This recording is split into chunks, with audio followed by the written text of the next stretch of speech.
Good morning, Michael. James. So, the end. Days to go. I know you spent Sunday with 10,000 of your closest friends in Madison Square Garden, but I think 20,000. 50,000. A million. We'll set that aside for a moment because there's something I'd like to talk to you about, something we've talked privately about before, but I don't think you've ever talked about this publicly. A particular secret source when you wrote Fire and Fury, right? Well, I had many secret sources. But this was a particular secret source. Quite particular. It was Trump's old friend, Jeffrey Epstein. That Jeffrey Epstein. I think we have a snippet from one of the conversations that I recorded with Epstein, and I think this was in a restaurant in 2017. His people fight each other. Right. And then have outsiders. He sort of poisons the well outside. He will tell 10 people Bannon's a scumbag and Priest is not doing a good job and Kelly has a big mouth. And what do you think? Jamie Dimon says that you're a problem and I shouldn't keep you. And I spoke to Carl Icahn, and Carl thinks I need a new spokesperson. So Kelly, even though I hired Kellyanne's husband, Kellyanne is just too much of a wild card. And then he tells Bannon, I really want to keep you, but Kellyanne hates you. I have more than dozens. I probably have 100 hours of Epstein talking about the inner workings of the Trump White House and about his long-standing, deep relationship with Donald Trump. And that is this week on Fire and Fury, the podcast. Welcome to Fire and Fury, the podcast. I'm Michael Wolff. And I'm James Truman.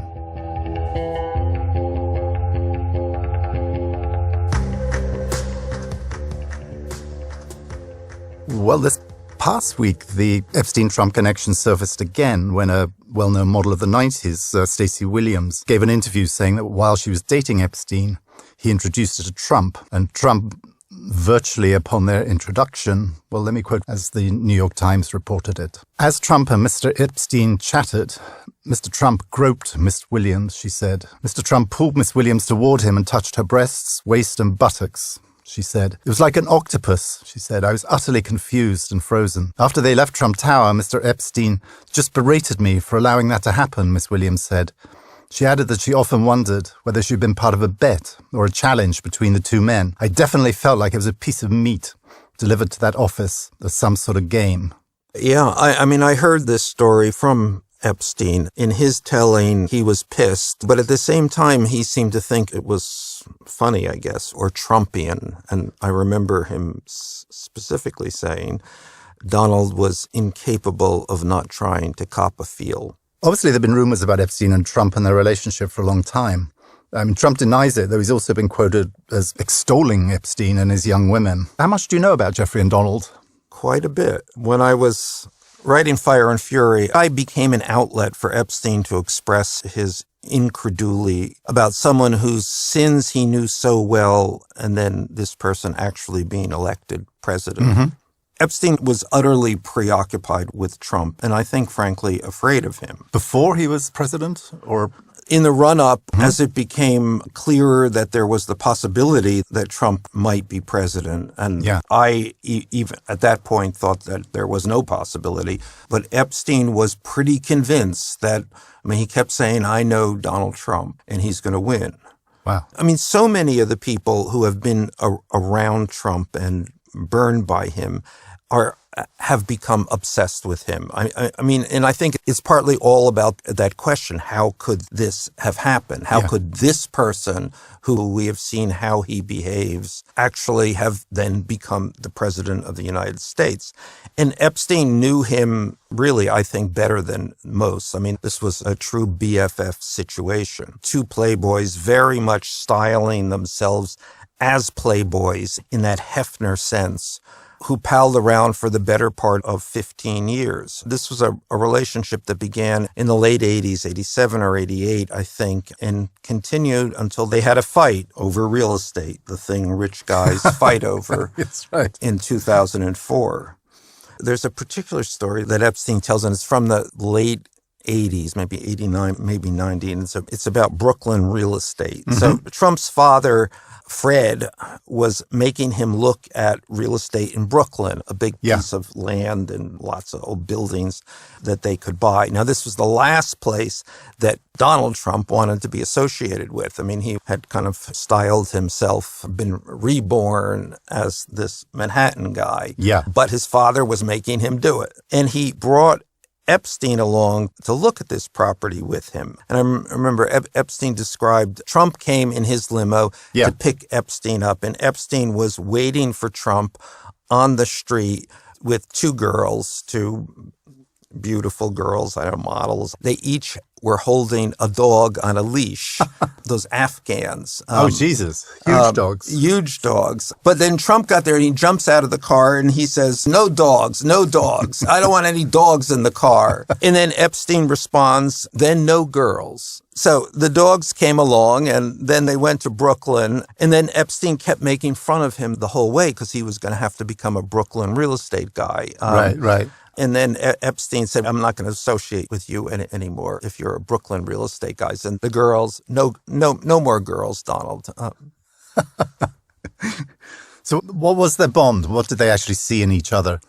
I think that they were 1980s guys. I mean, I think they saw themselves as this was their time, and they were the embodiment of that moment, which was money, women, and status. I mean, the money was all about the deal, playing the angles, essentially get-rich-quick schemes. Yeah.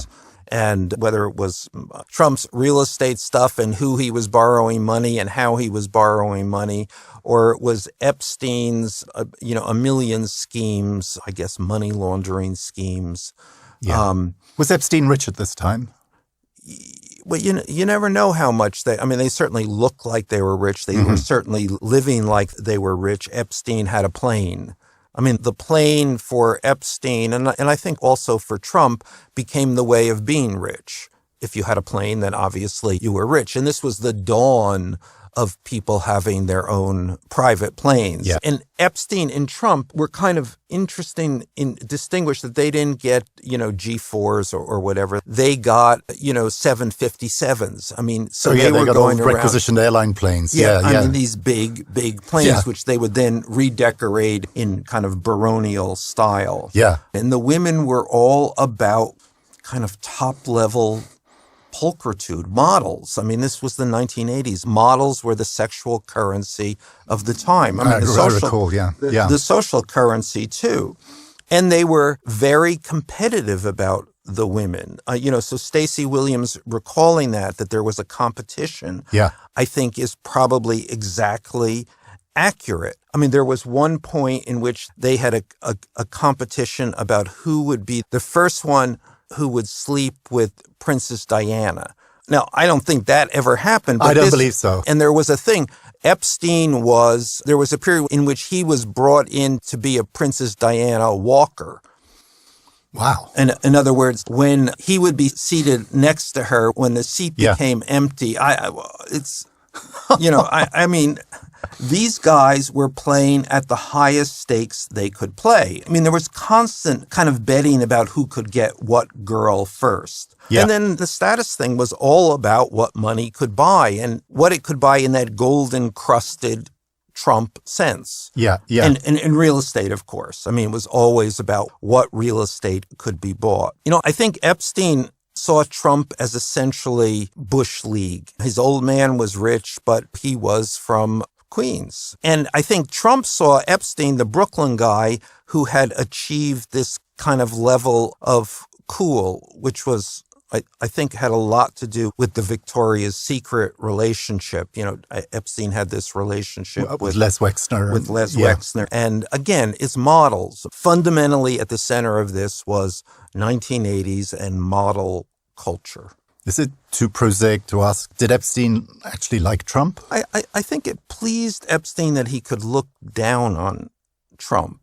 Trump, the vulgarian. I would say vulgarian. Well-suited. So it's just the kind of relative. I'm more vulgar than you. And I can't tell if I'm more vulgar than you. The more vulgar you got, elevated your status, or I don't know. Epstein believed that part of his attraction to Trump is that he had the better plane and that Trump could ride on his plane because actually at this time, Trump was in the midst of his big financial difficulties. Yeah. So who had the plane was a balance of power thing. Yeah. There was a story Epstein told about coming up from Palm Beach with Trump, and they're on Epstein's plane. And they were with Epstein's girlfriend at the time, and Trump was trying to impress her. I think, again, this part of this constant competition. And Trump wanted to get Epstein to divert the plane to go to Atlantic City so they could go to one of Trump's casinos. And the girl in question, who was European, didn't know, what Atlantic City was. And Trump was saying that Atlantic City was going to be the new Las Vegas, and Trump was going to be the king of the new Las Vegas. And Epstein then told the girl Trump was the king, but he was the white trash king, and Atlantic City was the white trash kingdom.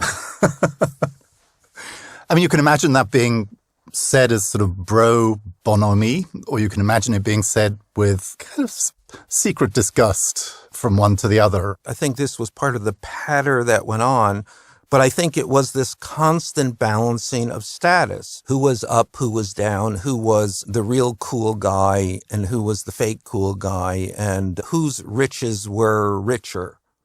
Yeah. And whose girls were higher on the 1980s girl hierarchy.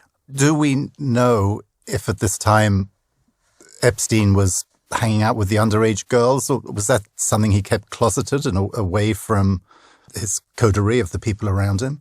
At this point, I don't know. I mean, certainly later, I think it was clearer. I mean, that was sort of the Palm Beach phase. Yeah. I think it began there. And then Trump was certainly kind of in and out of Epstein's house and world. So I think knew something about that. But I think at this point, it was part of this competition, part of how did the girls elevate you? I mean, they enjoyed the competition. And I think that Trump was envious about Epstein's girlfriends, which included actresses and models. I mean, Stacey Williams, the model who has just come forward, a very kind of well-known model of the moment, Sports Illustrated swimsuit model. So I think that this was always part of the admiration that Trump had for Epstein. And in fact, there was a moment in which they shared a girlfriend. Literally shared a girlfriend? I mean, they were both openly, possibly proudly, going out with the same girl at the same time. Do you know who that was? I do, yeah. Can you tell us? No, I wouldn't. No. But, let me just make the point that at a moment in time, there was a particular kind of sexual excess and license and cruelty, masculine cruelty, rich guy masculine cruelty, that was not just allowed, but celebrated. I think that Epstein and Trump really were two of its exaggerated exponents. Of course, we see now Epstein as the sexual monster, but certainly, at least in Epstein's telling, he and Trump were pretty much in this regard brothers in arms. There was a beauty pageant that was organized at Mar-a-Lago. Remember, Trump is in the pageant business. And Trump organized it and put it together. It was Miss something or other. And, girls were brought in and they were told it was a big deal, a major event, and flown into Mar-a-Lago. And when they arrived on the Mar-a-Lago stage, these girls for the beauty pageant, the only people there to see them were Epstein and Trump. I mean, was there any awareness on Epstein's part that there was something gross going on here? Or was he an equal participant? I mean, I certainly never got an indication that Epstein was questioning himself. Yeah. But in fact, he seemed to regard Trump's behavior as somehow proving that his own was far more reasonable. Ah, interesting. I remember he said about Trump, now, of course, this is Jeffrey Epstein saying this, which actually kind of magnifies the description. But he said that Trump has no scruples. Good Lord. Wow. A great insight with an absolute lack of self-knowledge. We'll be back right after the break. Epstein, he said that Trump had a fetish, again, this is according to Epstein, Yeah. about trying to sleep with his friends' wives, that this was high sport for Donald Trump. Yeah. And Epstein seemed to draw the line here. And Epstein had a story that he said that Trump used to invite the prospective wife to his office and then get the husband on the phone, but not tell the husband that the wife was sitting there listening, and then engage the husband in sex talk about who he was fucking. Oh, come on. Do you believe that happened?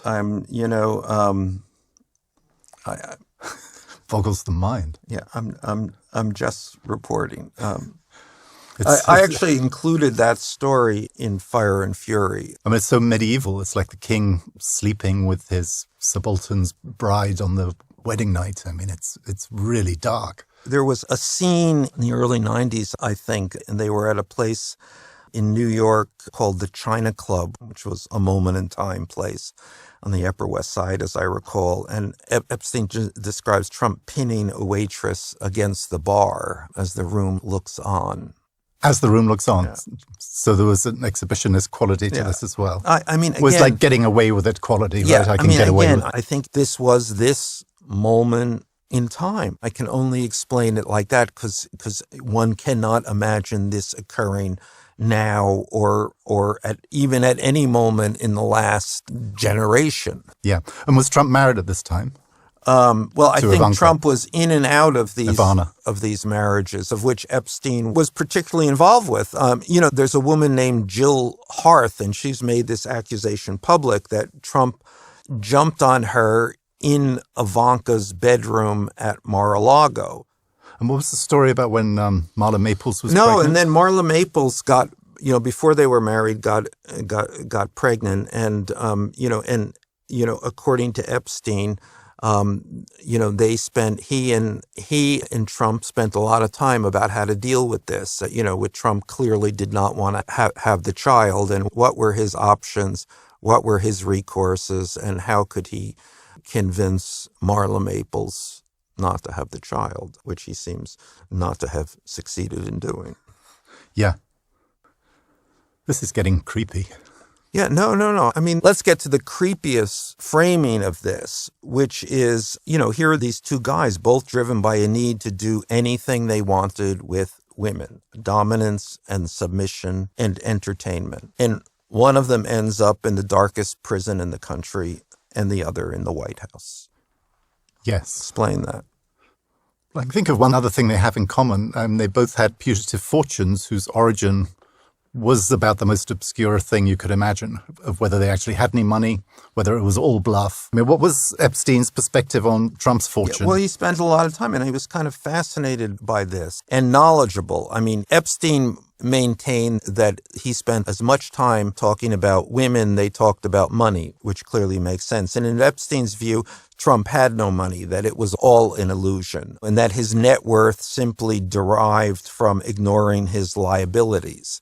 And in Epstein's theory about Trump's hidden tax returns was that during the 1990s, when Trump was in extremis and the banks forgave him liabilities of almost $1 billion.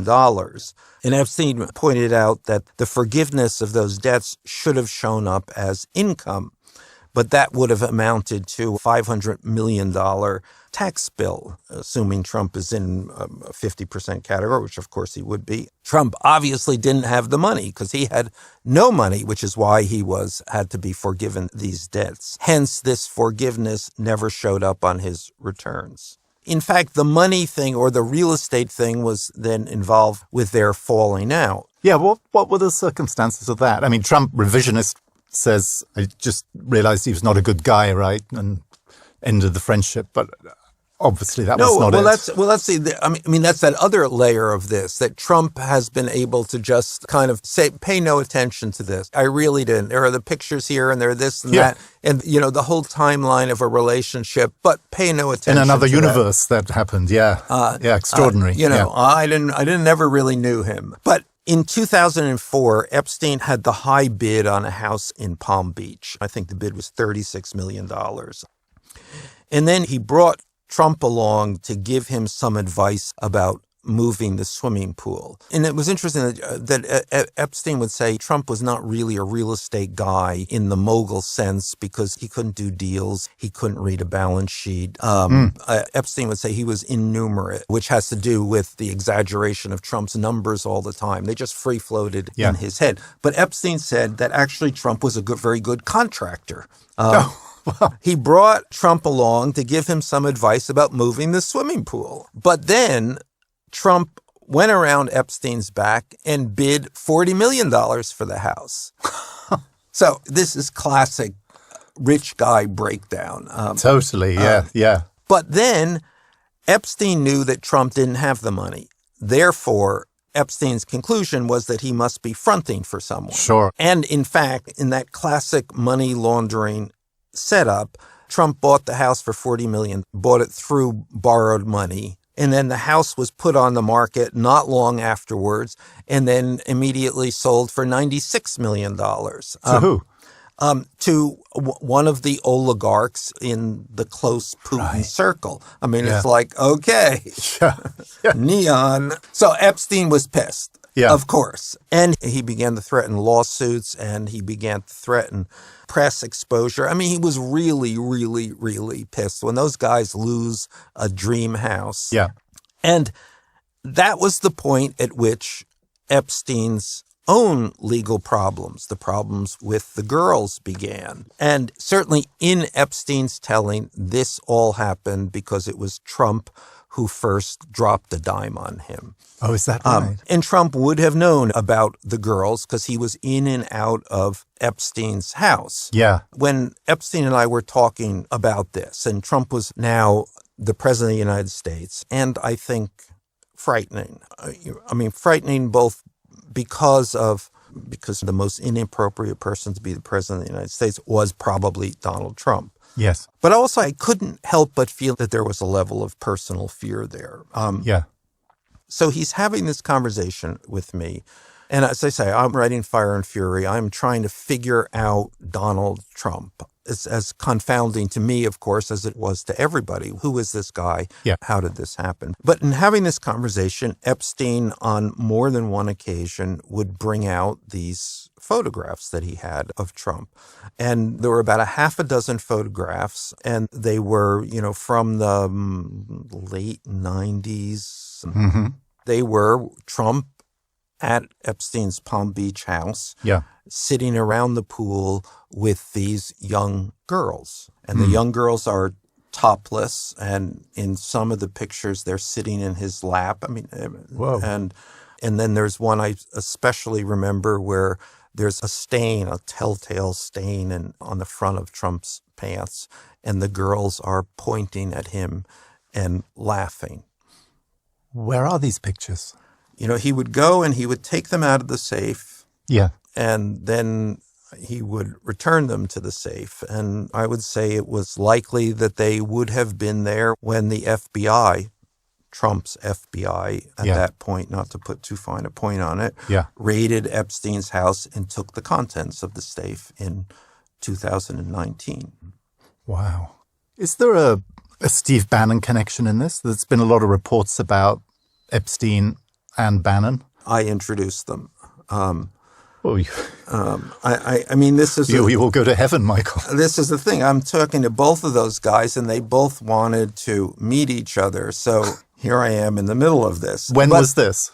This would have been after Bannon was pushed out of the White House. Like 2017? Yeah, so it would have been probably the fall of 2017. And Trump had fallen out several years before this. Yeah, that was, remember, they fell out in 2004. So Epstein is just watching Trump, the guy he knows, from the sidelines. And then Bannon has fallen out with Trump. So they instantly bonded. I mean, I saw this immediately. It was like two long-lost brothers, and they couldn't get enough of each trying to explain Donald Trump to the other, but even to themselves. I think they both hated Donald Trump, or he had come to be so big in their head that they hated him. And then they were confounded by this phenomenon. So again, it was how to explain this. And then I remember exactly the moment they were introduced. Bannon said to Epstein, "You were the only person I was afraid of in 2016," because Bannon knew that Epstein and Trump had been close, and I think that he assumed that was not going to be good news for someone running to be the president of the United States. And he also knew that in 2016, 60 Minutes was planning an Epstein-Trump expose. What happened to that? I suppose the same thing that happened to all Epstein-Trump reports. These two guys were friends for 15 years. The president of the United States and the most vilified sexual predator of the age, and yet somehow we know very little about this. I know that every time that I've tried to tell what I know about this story, I've met a "do we really want to go there" response. It's like, Epstein is just too hot to handle. So I don't know. I mean, I've actually spoken to the 60 Minutes producer who was trying to do this. I think that you get to the level of the allegations and the implications are so large. Yeah, that's right. Unless you have the smoking gun. Yes. And so anecdotal evidence, even a pile-on of it, which I think we're offering here, is something that large media outlets stay away from. I mean, do you think Epstein committed suicide in jail or was he murdered? I mean, I was always startled by how afraid he seemed about Trump. And I've spoken to several other people who knew Epstein well, and they make the same point and wondering what that's about. And I know that Epstein would emphasize how he believed Trump was capable of doing anything. He had no scruples. And I urged Epstein to go public with everything I've told you here, but Epstein's attitude was that I was clearly unaware of how the real world operated. So in the end, Epstein died in prison, and we'll probably never hear that story. I remember you once said to me, and I think you were quoting someone else, that Epstein couldn't have killed himself in jail. It also made no sense that he was murdered in jail. Do you remember that? Yeah, no. I mean, the descriptions of how he died seem completely implausible, to have to break your own neck. But the idea of him being murdered seems to also imply that you would have all of these assistant U.S. attorneys and FBI agents who had to keep their mouths shut. Yeah, exactly. So, yes. Here we are, and Jeffrey Epstein's old friend may be about to become the president again. Thank you, James. Thank you, Michael. That's all the time we have for today. We'll be back next week.